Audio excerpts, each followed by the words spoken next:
तो दोस्तों हर किसी के पास पैसा नहीं होता, बजट नहीं होता कि वो अपना एक गेमिंग पीसी बिल्ड कर सके 40-50 हज़ार रुपये का। तो मैं उनके लिए लेके आया हूँ केवल 28 हज़ार रुपये का गेमिंग पीसी बिल्ड। तो भाई आपका भी ऐसे पीसी रिलेटेड कंटेंट में इंटरेस्ट है तो ज़रूर से ज़रूर चैनल को सब्सक्राइब कर लेना, जो मेरी नोटिफिकेशन आपको इंस्टेंट मिल जाए सबसे पहले। तो भाई बिना टाइम वेस्ट किए हुए बढ़ते हैं अपनी वीडियो की तरफ।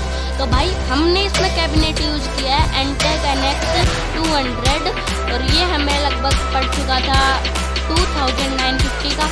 और हमने इसमें प्रोसेसर यूज किया है Ryzen 3200, ये हमें 7990 का पड़ गया था। फिर हमने इसमें मदरबोर्ड यूज किया है गीगाबाइट की तरफ से A320M H2H, ये हमें पड़ गया था 4790 का। और फिर हमने इसमें ग्राफिक कार्ड यूज किया है GeForce 710 Ti 2GB, ये हमें पड़ गया था 3550 का।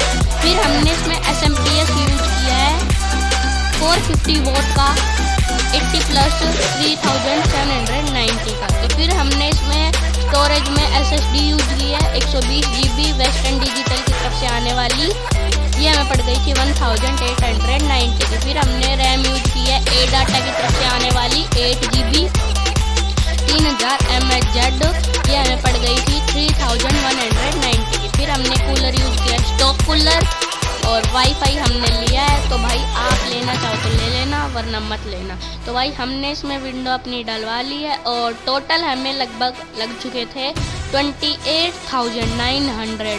तो भाई 28 हज़ार रुपये का ये पीसी हमें पड़ चुका था। और भाई ये पीसी आपको 720 नहीं 1080p गेमिंग करके दे देगा आराम से, ये मैं कह रहा हूँ।